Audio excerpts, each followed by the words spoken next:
Um, Welcome, everyone. I am Senator Jean Deach, and today we will be holding a hearing of the Commission on Environmental and Health Impacts of Perfluorinated Chemicals.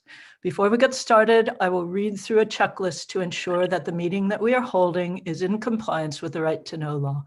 As chairman of the commission, I find that due to the state of emergency declared by the governor as a result of the COVID-19 pandemic and in accordance with the governor's emergency order number 12 pursuant to Executive Order 2020-04 and its extensions, this public body is authorized to meet electronically. Please note that there is no physical location to observe and listen contemporaneously to this meeting, which was authorized pursuant to the governor's emergency order. In accordance with the emergency order, I am confirming that we are providing public access to the meeting by telephone, with additional access possible by video and other electronic means. We are utilizing Zoom for this electronic meeting. All members of the commission and selected legislative staff have the ability to communicate contemporaneously in this meeting through this platform. And the public has access to contemporaneously watch or listen to the meeting on Zoom and via phone by the following directions and links provided on the General Court website. We have provided public notice of the necessary information for accessing the meeting in the Senate calendar. We are providing a mechanism for the public to alert the public body during the meeting if there are problems with access. If anyone has a problem, please email remotesenate@leg.state.nh.us. That's remote senate at leg.state.nh.us or call 603-271-3043. 603-271-3043. In the event the public is unable to access the meeting, it will be adjourned and rescheduled. Please note that all votes taken during this meeting shall be done by roll call. And finally, let's start the meeting by taking a roll call attendance. When each member states their presence, please also state where they are and if anyone else is in the room with you during this meeting, which is required under the Right to Know law. And Rosemary, if you would call the roll. Okay, Mr. Ayotte. Yes, present in my office in Concord, New Hampshire by myself. Okay. Mr. Badazian, I believe he indicated he would not be in attendance today. Representative Bohm, and I believe he said he wasn't going to be available. Senator Chandley. Good morning. This is Shannon Chandley. I am at home in Amherst and I am alone in the room. Okay. Ms. Costello. Absent. Dr. Bush. Morning here. I'm in my office alone in Concord. Okay. Senator Deach. I'm here in Peterborough by myself. Okay. Ms. Forty. Good morning, everyone. I'm at my house in Litchfield. My husband is in the other room. Okay. Ms. Harrington. She sent me a message. She would be absent, but maybe joining us late. Ms. Mesmer. Mindy Mesmer, in my home, in my office, and ride by myself. Representative Murphy. Good morning, everyone. I'm home in Merrimack in a room by myself, but with a number of other people at home. Representative Nodder. I believe she indicated she would be absent. Ms. Paradise. She is absent. I am in my home office in Merrimack and I am alone. Representative Thomas. I'm in my home office in Merrimack and I am also alone. Dr. Woods. I'm at home in Bow, New Hampshire. I'm in a room by myself. My wife is elsewhere in the house. Okay, Mr. Wimsatt. Mr. Wimsatt is not here. Ms. Costello, you're here? I am. I'm in Dover. I'm home with a couple of kids and a husband, but in a room by myself. Okay. Okay. Ms. Paradise has just joined us. Okay, Ms. Paradise. Hi, I'm home in Bedford. My entire family is here. My kids will be probably visiting us throughout the morning. Okay, the roll is complete. We have a quorum. Terrific. Okay, next we need, I hope everyone has had a chance to look at the minutes, and we need a motion to accept. I'll motion to approve the minutes from our October 30th meeting. Moved by Ms. Forty and seconded by Representative Woods. All in favor? No, give us a roll call, please. Okay, Mr. Ayotte. Yes. Senator Chandley, Yes.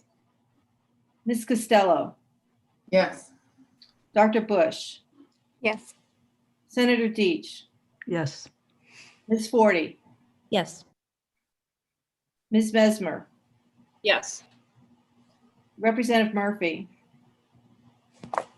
Yes. Ms. Paradise. Yes. The clerk votes yes. Representative Thomas, Yes. Representative Woods, Yes. and Mr. Wimsett hasn't joined. The minutes pass. Thank you very much. That was everyone, right? Mhm. And Mr. Wimsett has joined. Oh, Mr. Wimsett, would you tell us where you are and if anyone's with you? Yes, sorry for joining late. Mike Wimsett. I'm in my home office in Concord, and there's no one with me. Okay. And do you approve of the minutes from October 30th as submitted? Yeah. Okay. Yes, I reviewed them, and I do. Okay, thank you. All Great. set, Senator. We will move on to the next item, which is just a review of our process for submitting our interim report. So this was submitted to all the appropriate parties as required by regulation. And we had approved it by email. It is now posted for your information at the commission website. If you go to the section that says reports, you will find the interim report there. So it is there for the public and for your distribution and for your review. So next, obviously, every commission and committee has legislative members, has turnover after an election. And so what this is a very important commission, and we don't want the flow of our work to be interrupted by a lack of membership. So I would like to hold elections among those who are already here. And even I don't feel that this is inappropriate, because I think it's crucial that whoever is running the meeting is someone who has been involved over the past year and a half. And so I don't think it would be appropriate for anyone who does happen to be appointed to fill vacancies next year to become the chair or the clerk for this meeting. So I do hope that people feel comfortable, and maybe we should just take a vote on that.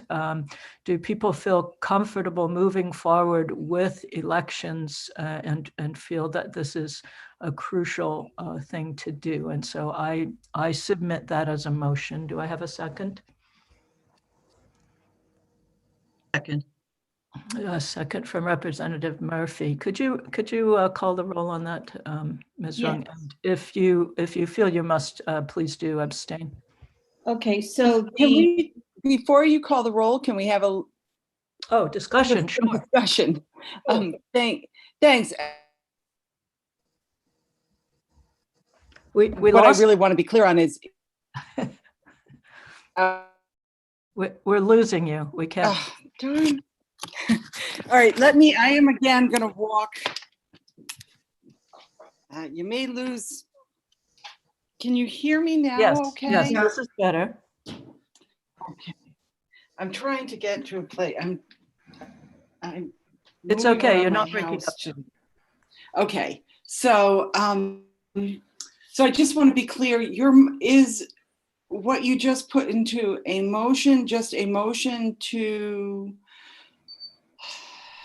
that we should move forward on the election of a new chairperson? Is that what your motion is? A new chair and, if necessary, a new clerk. Okay. I don't know that this is something we need to vote on, but if that's the will of the group, that's fine with me. I don't think it is inappropriate to elect a new chair now, but I do wonder, and maybe someone can clarify for me. I certainly think if we elect a new chair, that person, it would be good to have a person who could very potentially stay chair. But I do know that those of us who, I don't know this, maybe someone can clarify. My understanding is that those of us who are elected and not reelected, were not reelected on November 3rd, am I correct that we will no longer be members of this committee as of 11:59 on December 1st? I don't know about the timing, but we definitely will not be members of the commission. And Alan, I would just ask you to tell people the same thing that you had said to me about what is the norm for keeping members on the commission if they have been reelected. So the norm usually would be that the new Senate president for Senate appointments, for House appointments, that they would stay on unless there was a resignation of one of the members that had been elected that was reelected. So electing members now who will be continuing on in the next session will remain on there unless they resigned for whatever reason. And so I don't think it's inappropriate. And as I had mentioned to you, Senator Deitch, we will have the Senate president will be reappointing Representative Murphy so that we can actually have her on after November is over and we're into the new session as a Merrimack member. And I think that this is totally fine for you guys to do. So if somebody is elected here and they are remaining on, they will likely remain on unless they have to resign for another reason, at which point the leader of the House or the leader of the Senate would reappoint or would appoint another member after the resignation. That's fine. If we need to vote on that. Just to clarify, the citizen representative from Merrimack has resigned, and hence we have asked the Senate President, President Susi, to appoint Nancy Murphy as the citizen representative from Merrimack, since she will not be considered continuing as the legislative representative from Merrimack.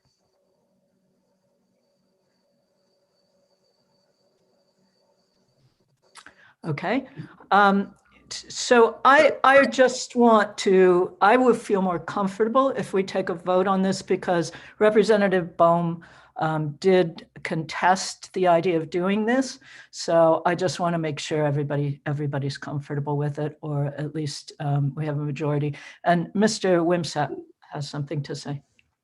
Yeah, thank you. I confess to being a little bit confused, because it seems like the makeup of the commission right now is, at some level, is going to change, and we would be voting on leadership positions for the commission, for a commission that will largely operate during a period when the makeup of the commission will be different. And it just appears to me that those votes ought to happen when the new commission is fully seated, and then that group of commissioners will be selecting their leadership. I don't feel super strongly either way, but this conversation is confusing me a little bit. Okay, and certainly if a future commission felt that they needed to re-elect a new person, they could do that.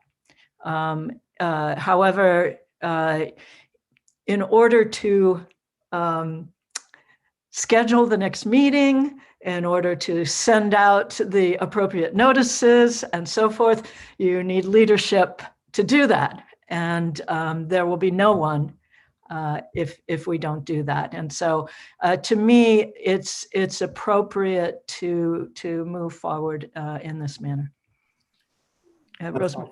Yeah, let me add Representative to Mr. Wimsatt's concern. When Representative Bohm raised this issue, I went back and looked at the RSA that established this into statute.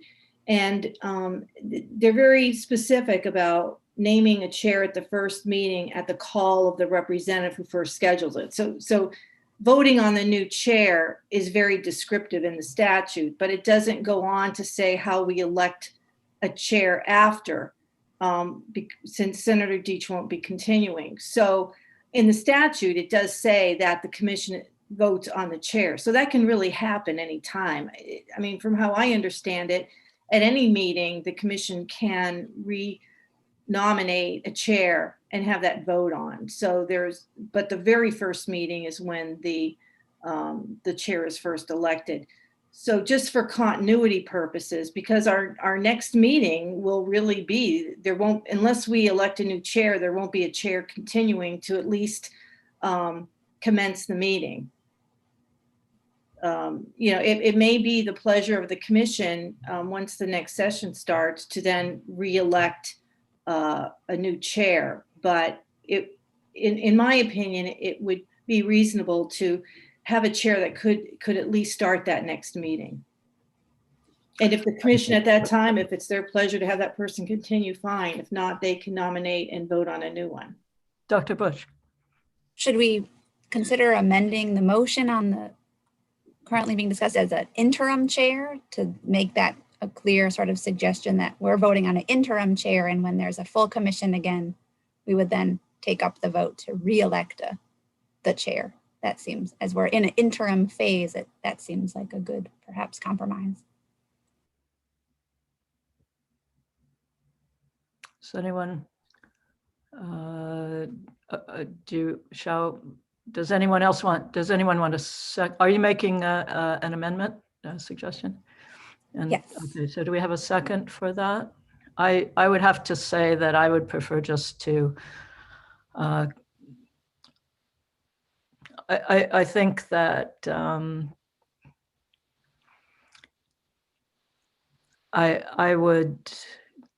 I think we need to get on with the business of the commission and not be concerned about who's going to run the meetings.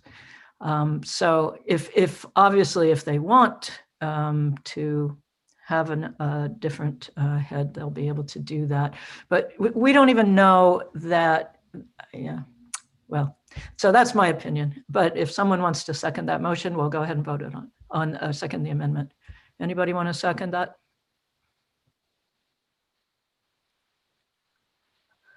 Okay, so we'll let that die as of no second. So can we vote please on whether or not, unless someone else has something to say, let's vote on whether or not we are going to have elections now for. I think Ms. Costello had a question. Oh, I'm sorry. Who? I'm just wondering, sort of back to Mike Wimsatt's point, and I remember running into this actually with the school board, that the term ends and you need some continuity. How have other commissions handled this? We can't be the only one that's handled this. To keep continuity. I understand that the intent is to keep continuity, and yet it sounds like we are electing the officers before the composition of the committees. And I don't want there to be any sort of misunderstanding about, but I'm sorry, who's speaking right now? This is. I see you. Okay. I couldn't find who was talking. Okay. Yeah, I should put mine on speaker and then I can see. Yeah. Okay. Is this fairly typical? Alan, do you know? So this is my first year going through and administering this stuff. So I have not seen this happen really before this go around. There has been talk about it in other commissions, and as we have another few weeks to do it, and we really I haven't met with any other commissions except for your guys since the election. There hasn't been any. I can't say that another one has happened yet, but there's nothing wrong with doing this. And I think as far as continuity's sake goes, you guys have been working on this for a long time, and to have somebody on the commission who's going to be staying on in a position where they can at least speak to what you guys have been working on this entire time, I think would be helpful. But as far as it being improper or anything, I don't think there's anything to worry about there. As far as it being common, I can't say that I've That's what I was wondering. Yeah. Yeah, I don't know. Representative Woods. Thank you. I chair another commission, and one of the legislators will not be returning. And so I inquired about the process, and the answer I got was that will be filled at some point. So that means, fortunately, I was reelected. So being chair, I can move forward, even though there's a vacant seat. But I guess the point that the senator is raising is in fact that if we want to go forward, if in fact there is no one there to provide, the day-to-day leadership in terms of having the authority to make a meeting and arrange that, then things come to a halt because we don't have any idea exactly when these will be filled. So I would support, the interim, and I think it'll be obvious, and the question I'm sure will be raised going forward as to whether there needs to be a change in leadership. So I would support moving forward and voting on the current motion as it is. Okay. If no one has any other remarks, then can we take the roll, please? Oh, Ms. Representative Ron. Oh, yeah, I was just going to say that I think the understanding is that it would be up to the pleasure of the commission once the elected representatives who won't be returning are appointed. But my concern, and I guess it's getting back to Dr. Bush's comment, is there's nothing in the statute that allows an interim chair. It's either chair or no chair. And particularly with these remote meetings, we need there's a practicality. You need somebody to read the right to know script. So if we don't have a chair going in, and it's the commission that votes on the chair, not the Senate president, not the Speaker of the House, who are we going to have read that script? So it could just be that the scripts are read, the roll call on attendance is taken, and then there may be a commission member that brings up a motion to appoint a new chair, to vote on a new chair. So I'm really looking at it from a practicality standpoint. I'm just going to make one other remark, is that even if I believe the people who will not continue are Representative Thomas, myself, and Senator Shannon. We have a quorum, even if you remove the three of us. So we have a quorum of future members voting today. Oh, that's true. Okay. And I think just so you guys know, I don't know if it's necessary to call it an interim chair because, if the commission can meet later after the members who are not going to be staying on with any new makeup of members, they're allowed to do what they want to do. So it's not necessarily, I don't think it's necessary to be calling it an interim chair. The statute doesn't call it for something like that. And then if you just call it a chair, then you disperse with the fear of somebody being able to call the meeting, being able to read the right to know minutes, et cetera. Sorry, Senator. Okay, so can we read the roll and please vote on this motion? Okay, what's the motion again? Sorry. The motion is that we hold elections. Okay, so we hold elections. Okay. We hold, we hold an election right now, as soon as this motion passes, to elect a new chair and, if necessary, to elect a new clerk. Okay. Mr. Ayotte. Given the discussion and the interest in continuity, I would vote yes. Okay. Senator Chandley. Yes. Ms. Costello. Yes. Dr. Bush. Yes. Senator Deitch, Yes. Ms. Forty, Yes. Ms. Mesmer, Yes. Representative Murphy, Yes. Ms. Paradise. Yes. The clerk votes yes. Representative Thomas, Yes. Representative Woods, Yes. Mr. Wimsat, Yes. and the motion passes. Okay, thank you very much. So now we will move on to electing a new chair. Do we have any nominations for a chair? Yes, Representative Murphy. I nominate Representative Rung. And do we have a second? Second. Second from Mesmer. Do we have any other? Yes.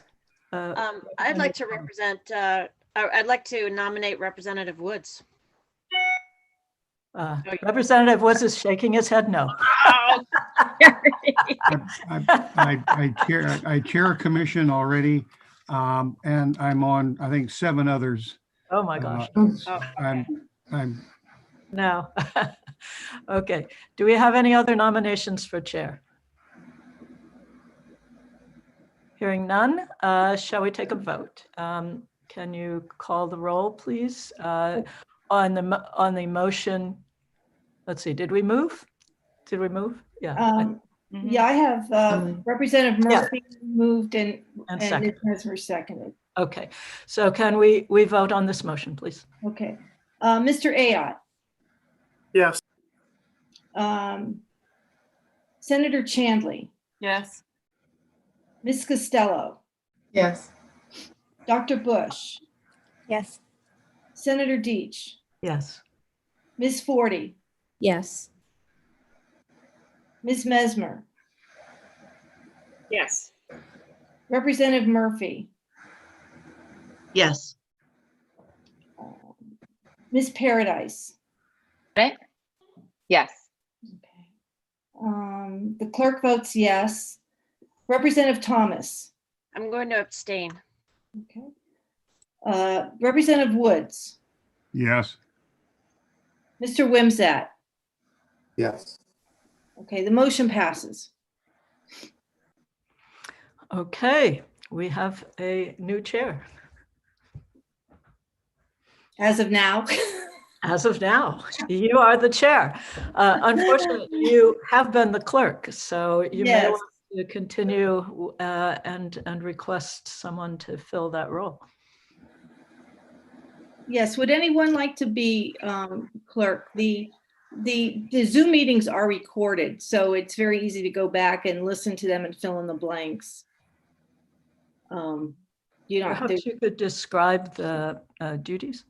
Yeah, so as you've witnessed, the responsibilities of the clerk are to document the roll.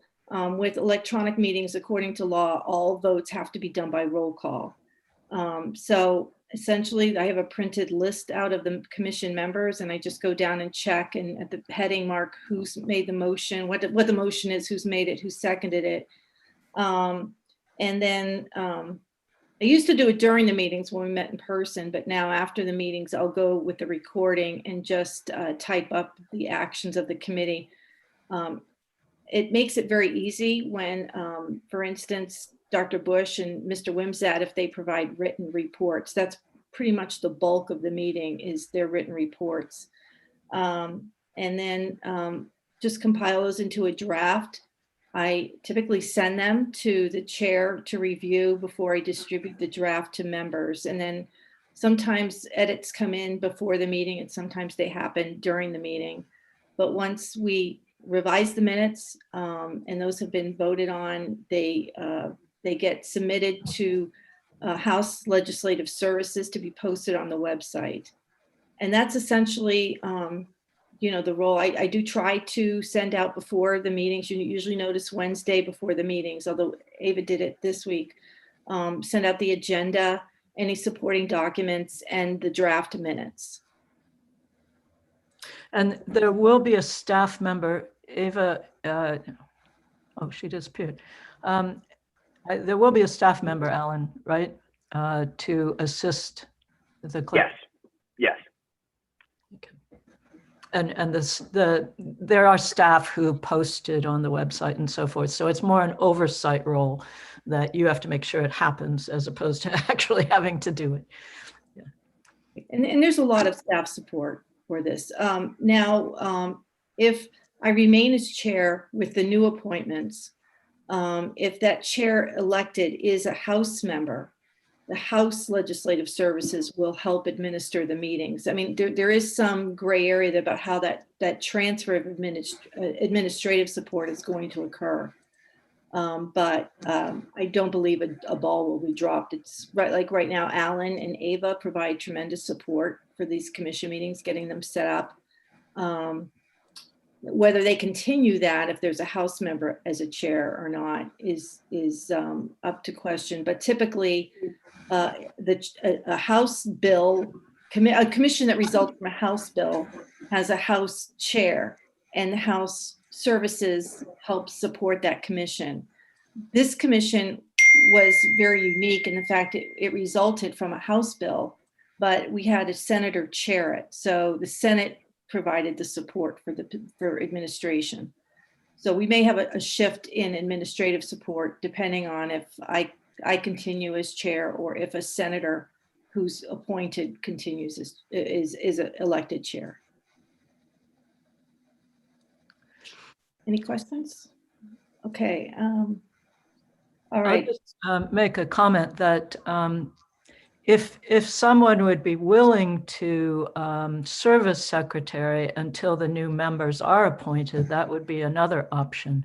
And I know Ms. Forty was concerned that she wouldn't be able to do it properly, but I think with the recording, that probably wouldn't be an issue. I don't know if you would be willing, but you are very good.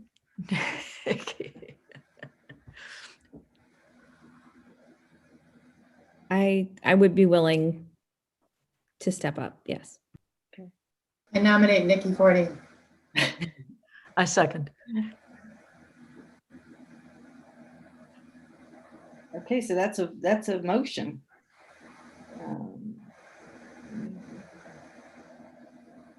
Okay, Oh, so now you're the secretary and okay. the clerk for the moment. Oh yeah. So one time you have to be secretary. My last roll call. Okay. So the motion is to elect Ms. Forty as the clerk of this commission.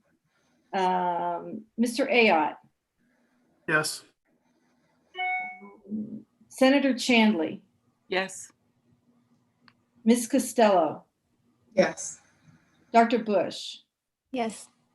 Senator Deitch. Yes. Ms. Forty. Yes. Ms. Mesmer. Yes. Representative Murphy. Yes, and thank you, Nikki. Ms. Paradise. Yes, and thank you. Appreciate it. And the clerk chair votes yes. Representative Thomas. Yes. Representative Woods. Yes. Mr. Wimsatt. Yes. And the motion passes. Okay. Okay. So thank you very much, Ms. Forty, for stepping up. I'll be happy to complete the minutes for today. I've got we only have one more roll, and that's for, or likely one more roll, and that's for adjournment.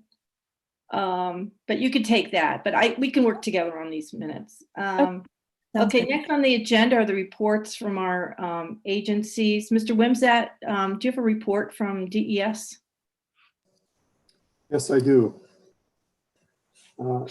Madam Chair. So I'll just go through some of the points that I usually try to cover in these reports, and then I'll be happy to field any questions. So at our September meeting, the lawsuit from 3M and the town of Plymouth and other parties was still not quite settled. Since then, it has been completely settled. The remaining plaintiffs filed for non-suit. That was approved by the court, so the case is officially over. And the MCLs and the ambient groundwater quality standards for the 4 compounds are now a matter of law, and there's no pending challenges that we're aware of to those standards.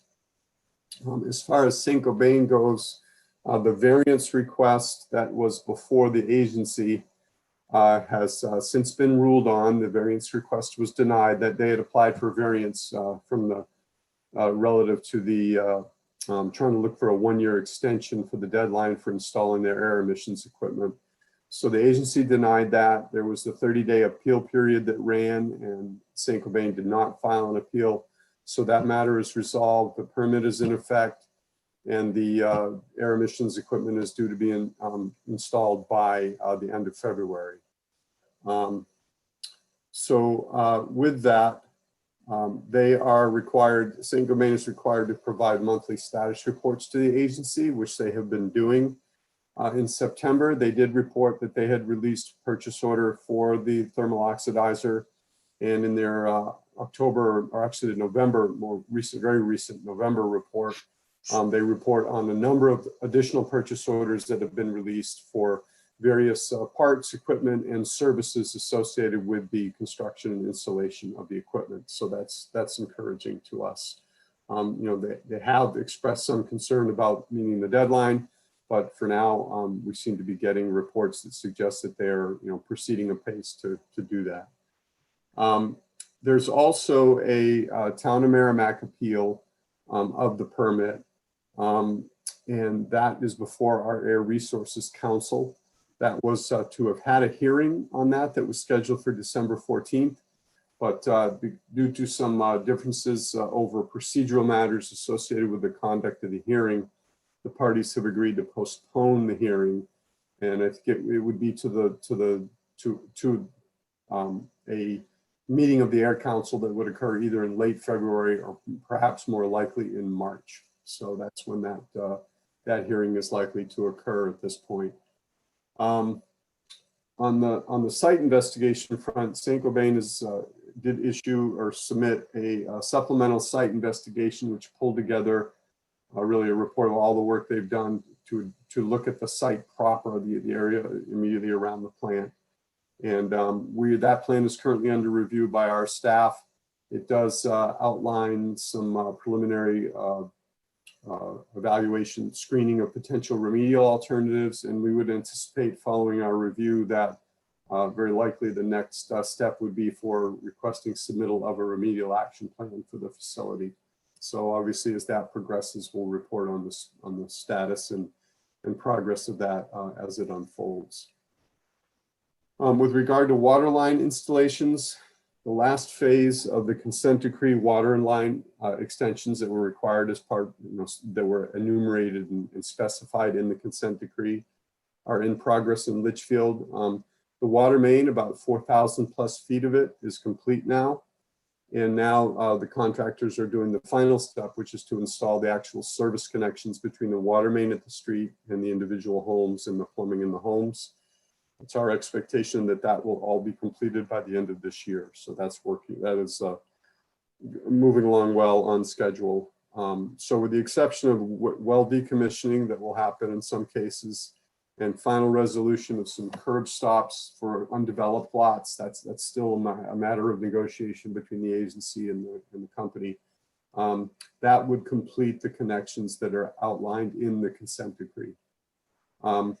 Water supply sampling that Saint-Gobain and its consultants are doing.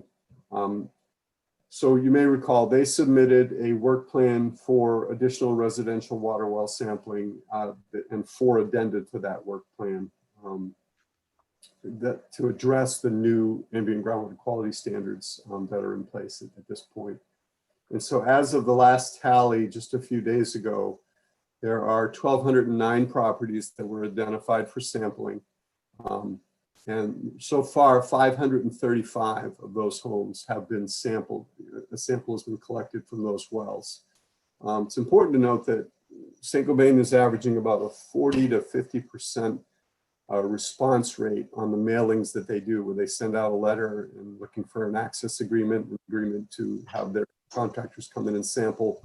So the expectation is, so that's why, you know, even with 1,200 identified, they're at about 535 where they've successfully sampled a well now, and they have other samplings that are scheduled, but there's still a number, several hundred, where they didn't get a response.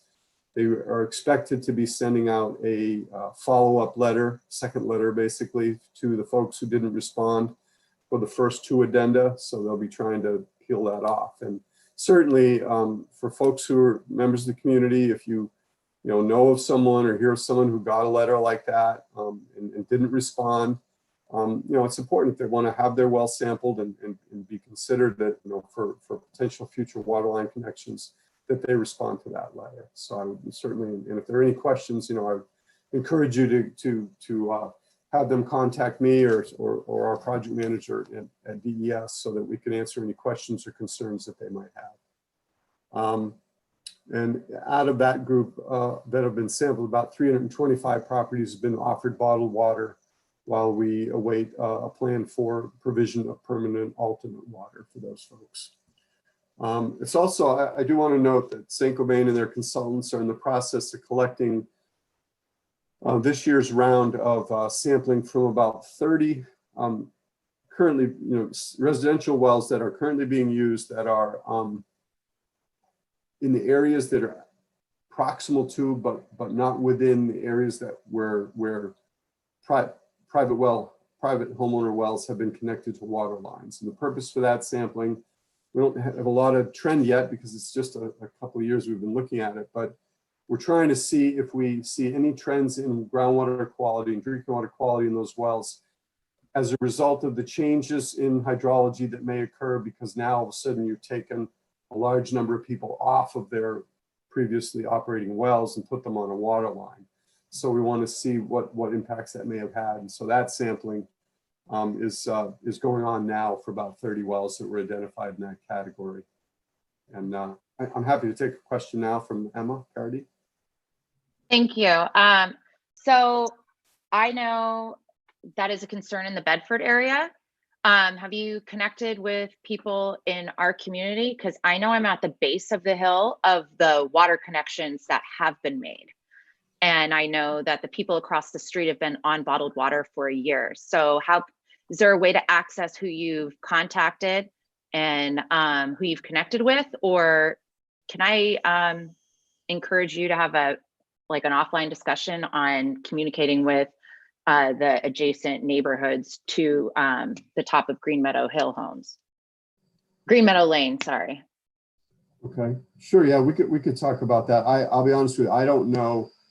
I have not looked at a site plan that shows where those 30 wells are, but what I probably would be most productive is I could bring you or anybody who wanted to talk about that together with Jeff Martz, our project manager, and we can explore, whether we have that area represented or not, and whether that's something that should be considered for the future. So I'm happy to be offline about that if that would be helpful. I will, and I'm going to CC Rick Sawyer on that email because I think it's imperative, as there's still homes literally across the street from me that are living off bottled water and are less than a mile from the water connection after we've shut down all those wells and connected them to a public water source. Okay. Yeah, so do you want to contact me or do you want me to reach out to you following the meeting? You can reach out to me. I got to get my kids in class, so I'll appreciate you connecting with me. Okay. And I'll just want to bring Rick Sawyer in on that conversation as well. Okay. And I don't know, we don't have to figure it out now, but I'm not sure I have your contact information. So even if you could just shoot me an email with yeah, I'll do it right now as we're talking. Thank you. That'd be great. All right, terrific. Thank you. So that is data that we're anxious to get moving on, and we're continuing to collect that information. Mindy. So you said there's 30 to 40% response rate. What additional plans do you have or DES have in addition to St. Gobain to reach out to the additional 60% or so people who haven't responded? Are there plans in place to reach out to the town select boards or make public announcements somehow, or call people or go door to door? Yeah, the number is, it's roughly around 40 to 50% at this point. And I think the first step is that St. Cobain is going to be sending out second letters to those folks. And this is something we've experienced before. One of the things, I guess an analog to it is when we were actually connecting people to water. You know, Penachuk doing its work in Litchfield, for example, you know, most recently, would send letters out to get people to respond to make arrangements for a service connection to the water line. In some cases, they wouldn't get a response. And so we had sent letters out following that when we got lists of those people who had not responded to try to encourage them with a letter from DES. And that's something we can consider for this as well. I think the first step is to get a second letter out from St. Cobain on that. But as it becomes evident that we're having, you know, others who are just not, and keep in mind that in some cases people aren't responding just because they want to be left alone. They don't want to participate, and that's okay. But certainly we want to make sure that they understand the purpose of what's being done and what it might mean for them moving forward. So that's something that we're not giving up on. We'll still be moving forward to try to reach out to and make connections with as many people as possible. Yeah, I mean, I think there may be a need for an education component here because, you know, so much has been said along the way about the standards. And now that the state has moved to these really a lot more protective standards, people may not understand that change. So they may not understand the fact that now what they thought was okay to drink is not considered to be any longer. So I think it'd be important for maybe the representatives here can have some the select board on local TV make a comment about it in the course of the next meeting so that, you know, people, residents understand the importance of it. Or, I mean, I just think waiting a long time is not a good idea because they've already been drinking the water for a really long time. So anything we can do to shortcut that and get the additional 50 to 60% involved, and surely, you know, some people don't want to be involved, but I bet you a lot of people do. So the faster the better is what I was thinking. Sure, no, that's a good point. That's something we can look at. Yeah, Senator Deitch. I would just say Chris Bandazian and I have both worked on Bedford local media to put out this information. I would just say that it's very, very easy for someone, and actually I think Ms. Paradis, we could talk about how you become a local official representing the commission on Bedford Patch. And then you can write articles as that official member that would then speak to the community that reads that. And I can let you know how to do that. I appreciate that. I just know that throughout just the past month and a half in really trying to connect with our community, we are not just uneducated, but like undereducated and uninformed about really how far and how many people, like the extent of the testing. And I know that people that live about 3 miles away from my house beyond where the high school is located, which is probably 3 to 5 miles away from the Merrimack line, they have no clue. And so to say that Bedford is clueless, it's just, they are when it comes to their water safety and the standards that have been set. And I'm writing this email to you now and CCing Rick Sawyer and asking also about education. So thank you so much, Mike. And thank you, Senator Deitch. I appreciate your assistance. Are there any other questions? Representative Murphy? I think you're on mute. Oh. Thank you. Yes, I just wanted to follow up on that point. I think what Mindy was talking about was a good idea, as well as what Emma was saying, education piece, and I think the trust factor as well. Given the situation that we find ourselves in, letters from St. Gobain might not, there might not be the trust factor. And I think something from DES rather than from St. Gobain might be more well received and might gain better attention, given that the state would be information about the standards and what the expectations are. I just think it's another way of, there are a lot of trust issues. So I think a letter from the state would be different than a letter from St. Gobain. So just a thought. Thank you. A good point. Mr. Ayotte? Yes, thank you. I would just like to hear more about the examination of the effects of switching to bottled water on the flow system and how that might be going. I think that's probably too in the weeds for this group, but perhaps something that I should follow up with Jeff Martz about, or if you know more about it. I think you were talking about that, if I'm not mistaken. Sure, yeah, and to be clear, it's not necessarily the bottled water. Bottled water doesn't really have a significant impact on demand from the well because it's still being used for all the non-potable purposes. But when someone gets connected to a water line, then and basically take their well out of service, then obviously, I'm preaching the choir here, but obviously that changes the demands significantly from whatever they were to zero on the aquifer from that well. So that's what we're really interested in exploring. And I'm sure that Jeff could, speak with you at length about that. And I'm sure he would welcome that conversation. Right. No, thank you. That's what I meant. I misspoke. But yes, I would like to talk about that in the mass flux and just see how that goes. I could report back if there was anything to say. Sure. Yeah, I think the environmental subcommittee would be interested in that too. Joe. Senator Deitch, did you have a? Yeah, I was just going to mention, as Mindy just mentioned, that we do have the two subcommittees. And so one thing to do in upcoming discussion is to think about meetings for those committees and what would be important. And remember that we have the report, we have our list of priorities in the report, and hopefully in future meetings, you'll be referring back to those priorities and making sure that all those get done. Are there any other questions? Mr. Wimsatt?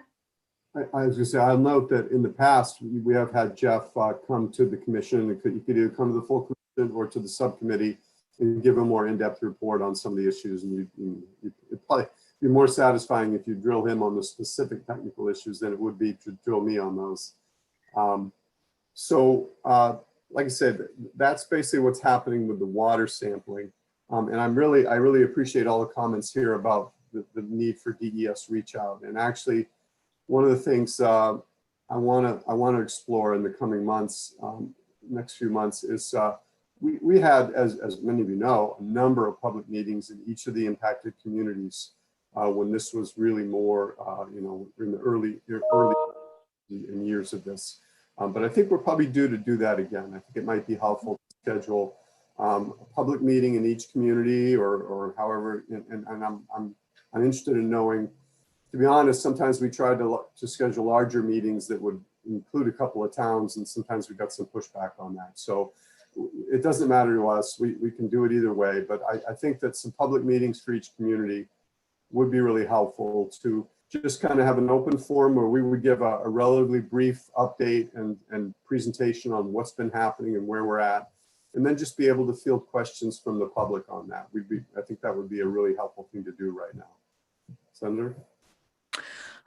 So I'm wondering if it wouldn't make sense for this commission to schedule the meetings and to present the findings of the reports and then have New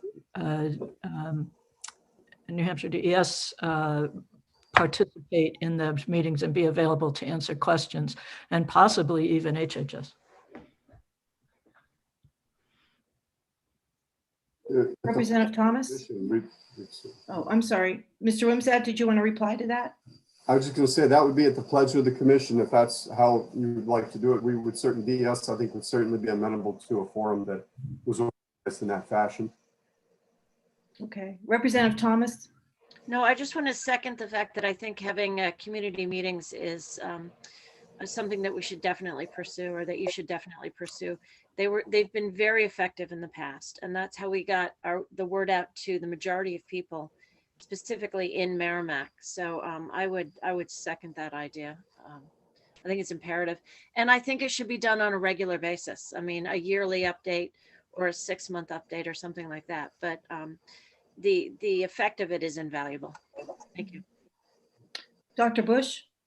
I can just add to this conversation that as part of the ATSDR Apple Tree Grant, I know that John Alley and I have been communicating with some of our ATSDR partners, and similarly would like to organize a community meeting to share what that grant is and can be in terms of a community support. And so, I just want to, the ATSDR grant in particular, I think is a conduit for some of the sustained community engagement that we can explore as a commission. And so, but welcome feedback on whether, again, that should be a series of different meetings with the communities. You know, what I would like to envision is almost like listening sessions with the community where we sort of continually engage in what are the evolving questions, and then how can we as the agencies best answer those questions. Well, we do have a communications subcommittee, so perhaps this could be assigned to them to look at all the objectives of such a meeting, what resources we can bring to bear, and then actually work on the implementation of it. So if there's not any opposition, we can include that as a charge to them. I don't think we have very many members left on that commission, but all right. You got to appoint some new ones. Well, I'll try to put something together and get it out to the commission. Mr. Wimsatt? Yeah, and the other thing I would note, I just, I don't know why it didn't occur to me, it permeates to be part of my life now. Obviously, that's not a meeting we could do in public right now. I was just going to say that. Something we'd have to do remotely. And that is something that, a meeting on that scale, I guess the closest we've come to that is when we hold a virtual public hearing where we have folks who can participate and ask questions. So we'd have to think about exactly how we want to do that. There may be some benefits given that it's a bit of a production to do that. The good news is it's actually easier for a lot of people to participate because they don't have to get a sitter and they can do it right from home. But whether it would be helpful to put together a program that would include, some comments and presentations from DES, some from DHHS, maybe the Apple Tree.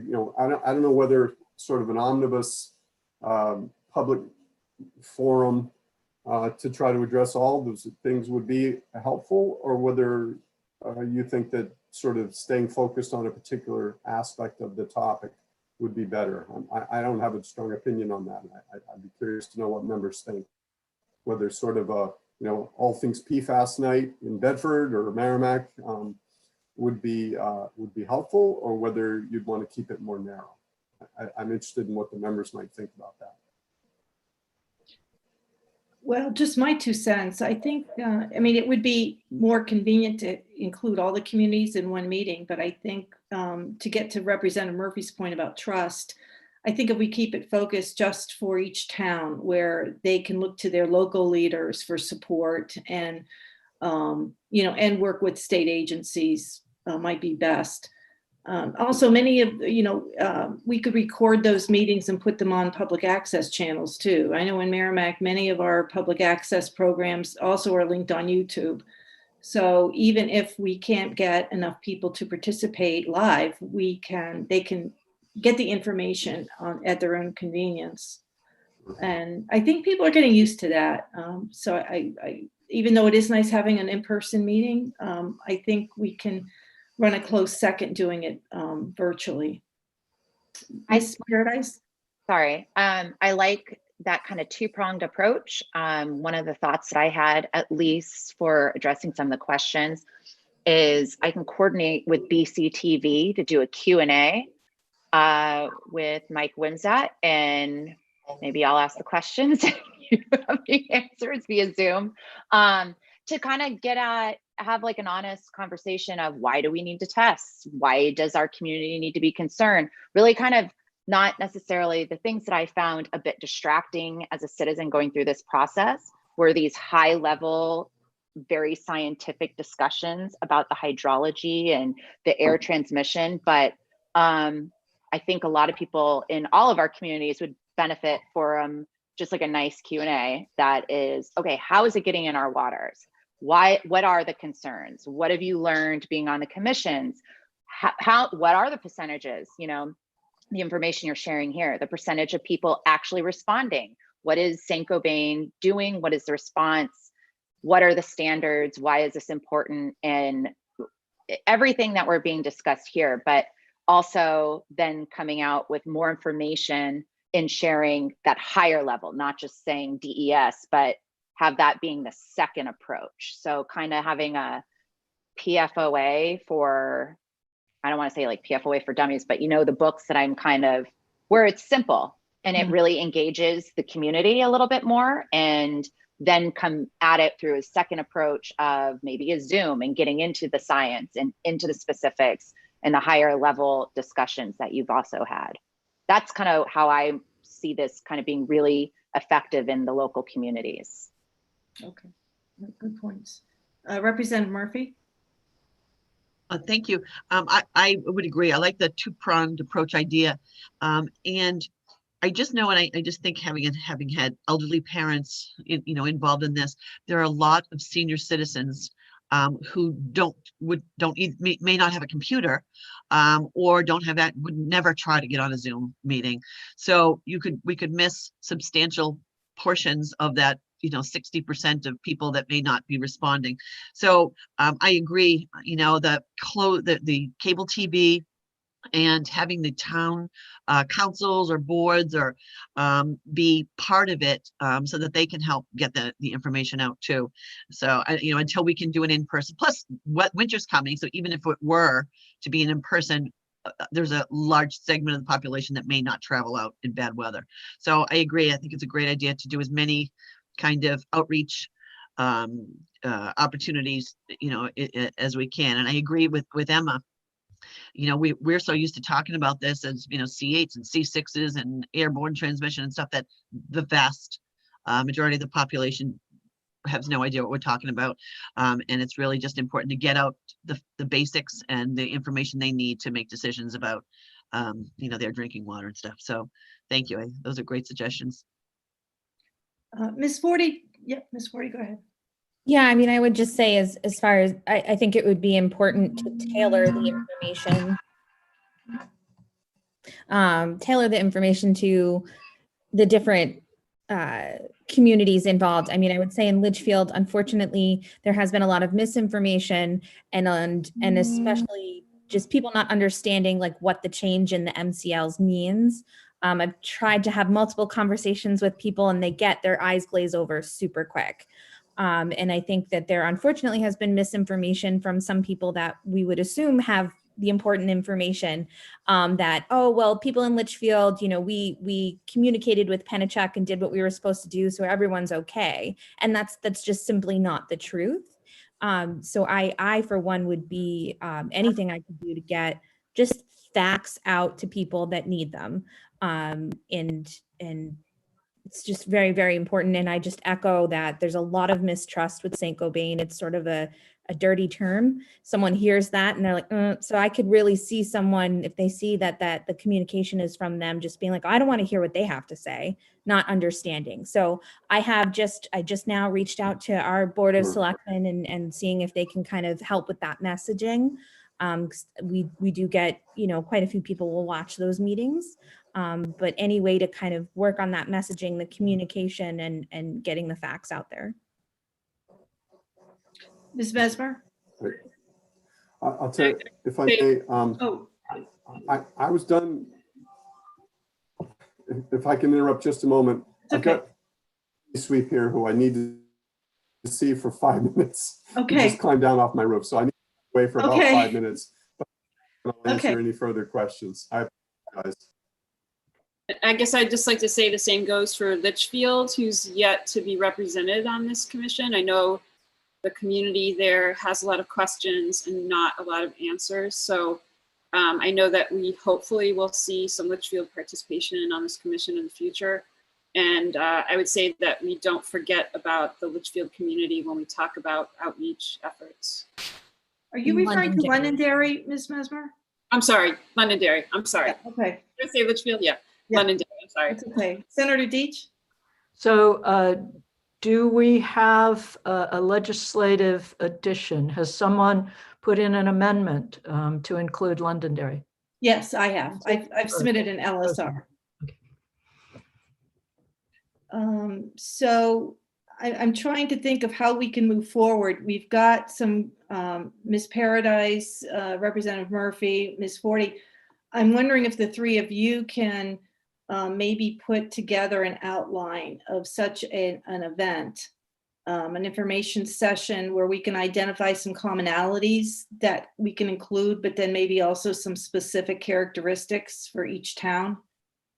And, you know, even though Londonderry is not on this commission, perhaps we can extend that to them as well. Any feedback on that? No. Okay. I'm not quite clear if I think if you guys maybe, if the three of you maybe work together on that, I'm not sure if you meet, if it would have to constitute notice. Do you know, Senator Deitch? If Representative Murphy, Let's Ms. ask Ford- Alan. Yeah.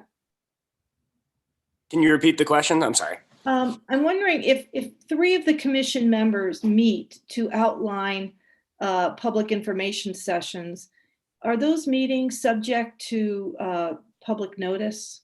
No, only if there is a quorum of the commission, then you would need to actually notice Okay. that public. All right, great. So, Ms. Paradise, would you like to sort of be the lead among leaders for your group of three? You know, just set up some common time. Yeah, that's not a problem. Okay, great. Great. And I'll try to identify somebody from Londonderry who, you know, we can connect with to see if they want to leverage what we do in the three towns. Okay. Okay. When Mr. Wims, I do have questions for Mr. Wimsatt, but I will hold those until he returns. If there's no other questions from anyone, perhaps we can move forward to the DHHS report. Sure. Okay, Yep. Dr. Bush? Yeah, great. So just a few updates, really. I think everyone was forwarded an email just as the commission meeting was starting today. And so as required, we've submitted a set of links and documents in order to meet the statutory requirement to provide relevant documents and correspondence. And then the intention obviously is that the links can be added to the commission website, and we hope that this will fulfill that statutory requirement. We then suggested that we could follow up the initial, correspondence with maybe on a quarterly basis, just really trying to think through what the meaning of that statutory requirement is to make sure that we're upholding it here. And so welcome feedback on that. And then we do speak with ATSDR partners, our federal partners, on about a monthly basis. And our understanding is that those health consultations are nearing completion. And so in talking with some of the advocacy groups in the region, right, I know they're similarly interested in convening public meetings. And so I think we would like to go ahead and plan a meeting sort of from the ATSDR Apple Tree program perspective, and also then invite our federal partners to share any of the results from these health consultations when they're ready. So I think that can all be part of this plan to engage the communities. And again, I think this just builds on previous discussions where if we can support further and continued community engagement to better understand community concerns, then we at the agencies can do our best to do the work to address those concerns. On a related note, we've worked with CDC, ATSDR to provide input as they're working to update some guidelines for response to environmental concerns and cancer-related concerns. And I believe that a number of community members, their names and contact information was shared to also participate in that survey, as well as some of the other members of this commission. The data folks in the group may be excited to know that the New Hampshire Cancer Burden Report should be released imminently this week or next. And the report includes state level incidence and mortality data through 2017. Of course, there is always a lag sort of in our surveillance data, but we can share that link to the report as soon as it's available. Additional updates from the cancer program here at HHS is just that we continue to work with UNH to develop and disseminate a survey that will better understand the needs of cancer survivors in New Hampshire. So related, I think, to the interests of this commission. And the survey is undergoing some user testing and being reviewed by partners. And then the goal is to deploy that later, early in the new year. Going back to some of the comments from the interim report, I did just want to reiterate that the food protection program here at the Division of Public Health Services will be undertaking rulemaking to require that bottled water, either bottled or sold in New Hampshire, meet the 4 PFAS MCLs. So I wanted that to be clear. That's certainly a goal of this group, I know. And so we can keep you updated as they move forward with their rulemaking.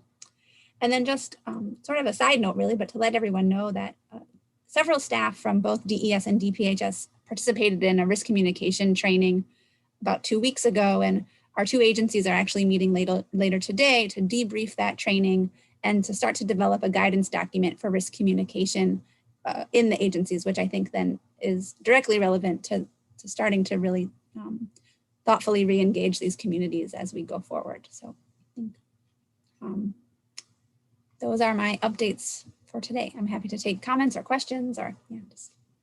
Okay, Representative Thomas. Yes, last year with DHHS's help, I was working on a bill that was, it was to remove food containers in schools, and I had hospitals that contained PFAS. And we had kind of reached an agreement where a letter was going to be sent to the schools informing them about why this was an issue and asking them to voluntarily stop using these products for now. And then we were going to wait for the report from Seattle. Is that something that you guys are planning on doing, or has that just died?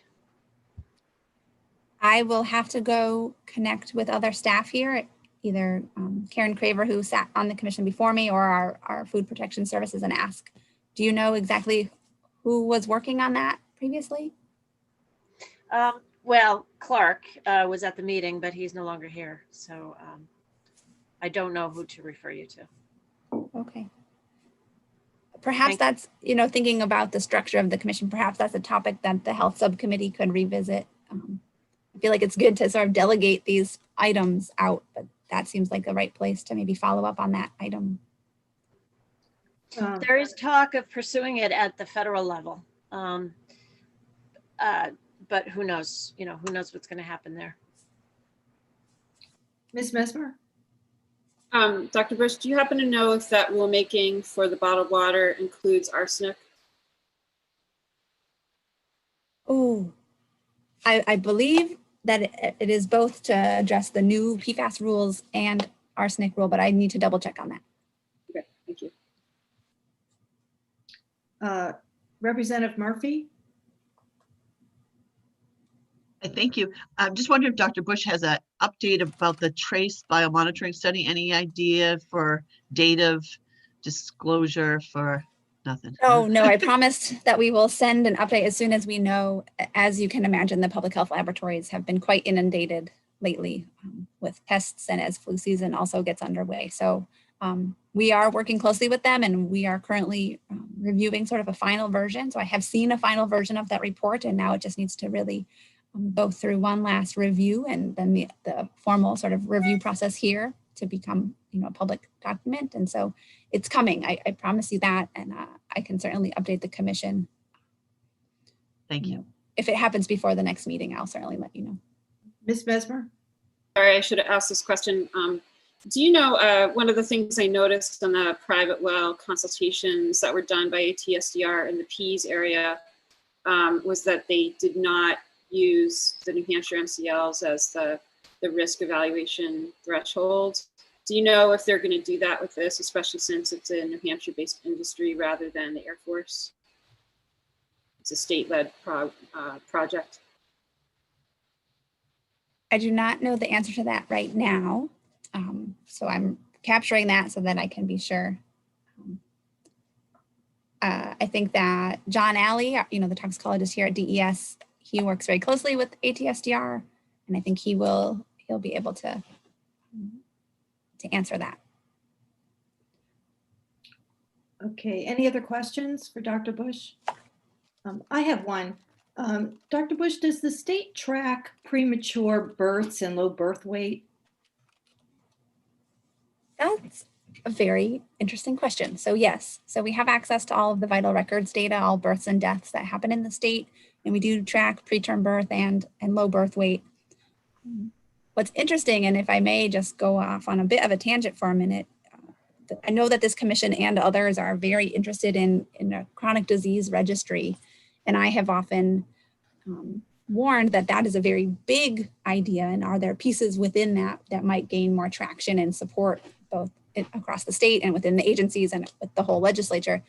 And we have historically had a birth defects registry, so not just low birth weight and preterm birth, but a number of other birth defects. That funding was cut from our federal partners some years ago. Yes. But I think it's interesting to note that we do have the legislative authority to collect that data, which is important. And we have program committed to that. But what we do not have currently are funded positions or the funding to support that. And just so thinking about potential, recommendations of this commission, I think a chronic disease registry is one big lofty goal, but a birth defects registry is something that has existed in this state, that exists in many other states where, like I said, we have the legislative authority to collect that data, could be worth exploring. And so we do have historic data on birth defects.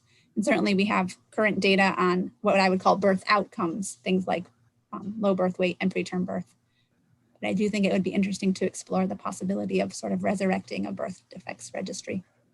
And I bring it up because of the Minnesota study that showed causal link between PFAS exposure and low birth weight and preterm birth. So if there is a legislative remedy for the funding, I'd like to work with DHHS on submitting something to ensure that. I think having that data will be really important to what we do.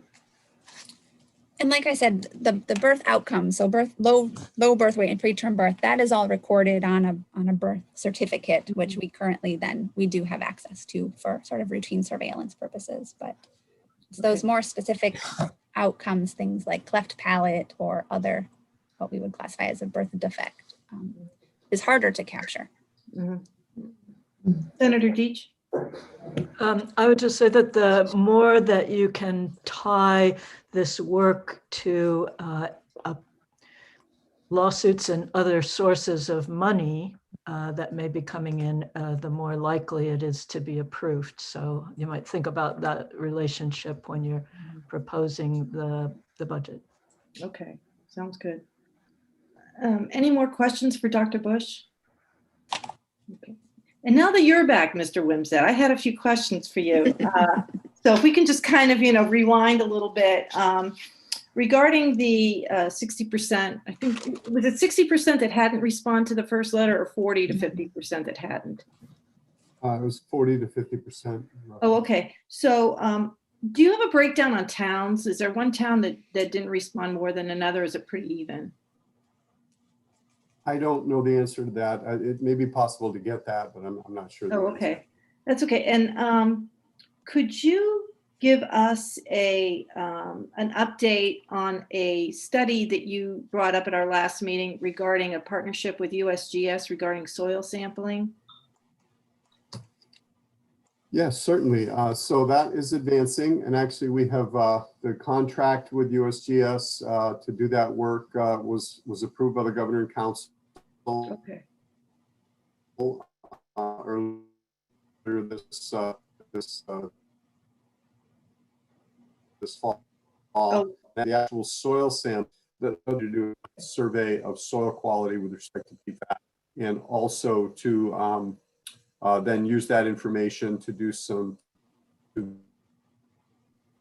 to inform some column studies in the laboratory to look at how PFAS leads through various types of soil, and then to yeah, you're breaking up. I don't know if anybody else is having trouble.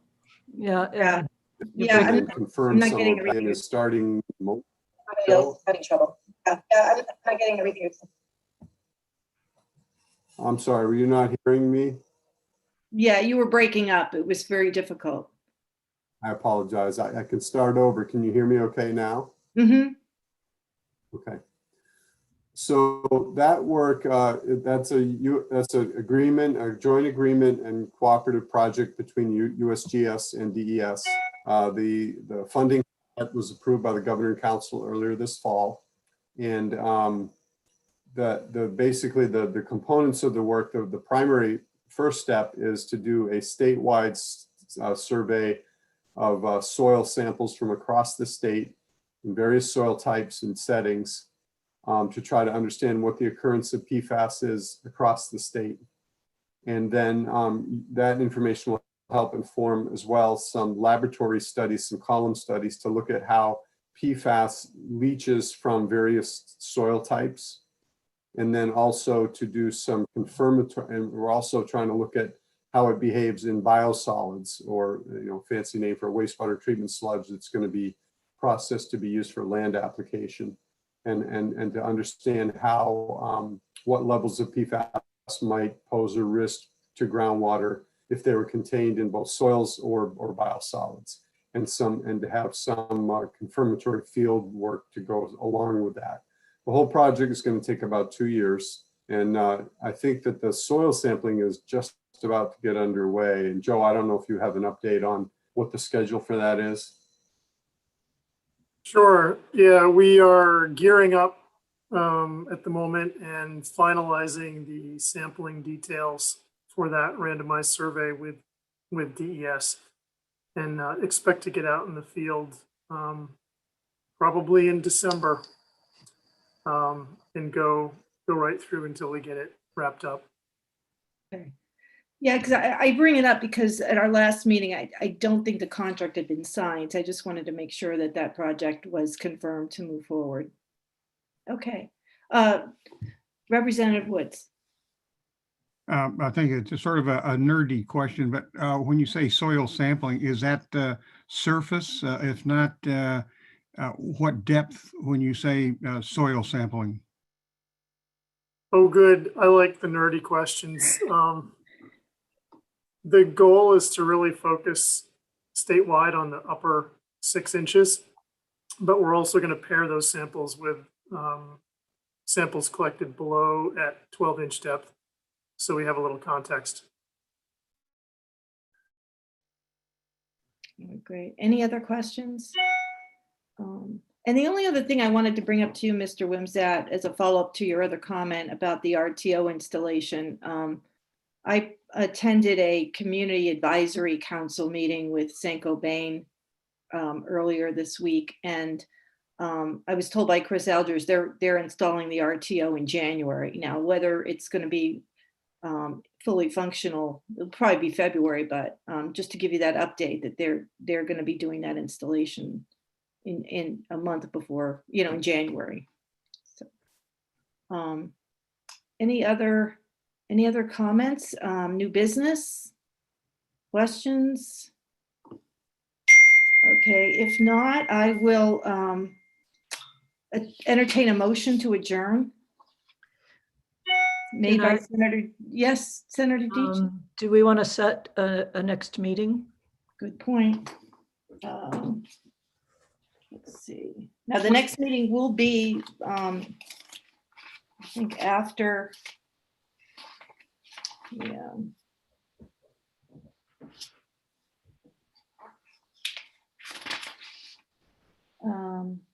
Our typical meeting, to follow our meeting schedule, I believe we're meeting on the first, up until this meeting, we're meeting on the first Friday of the month, which would be December 4th, but that doesn't apply to today's meeting.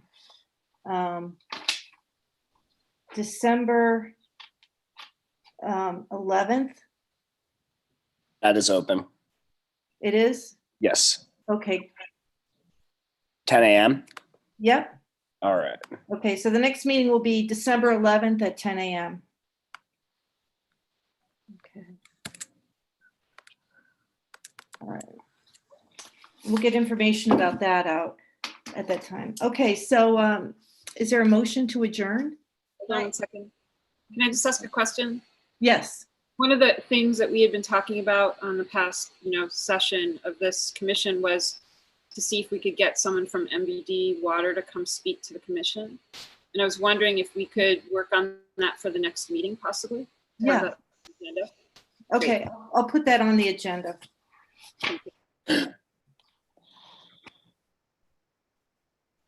And I'd like to make a comment before we vote on adjournment.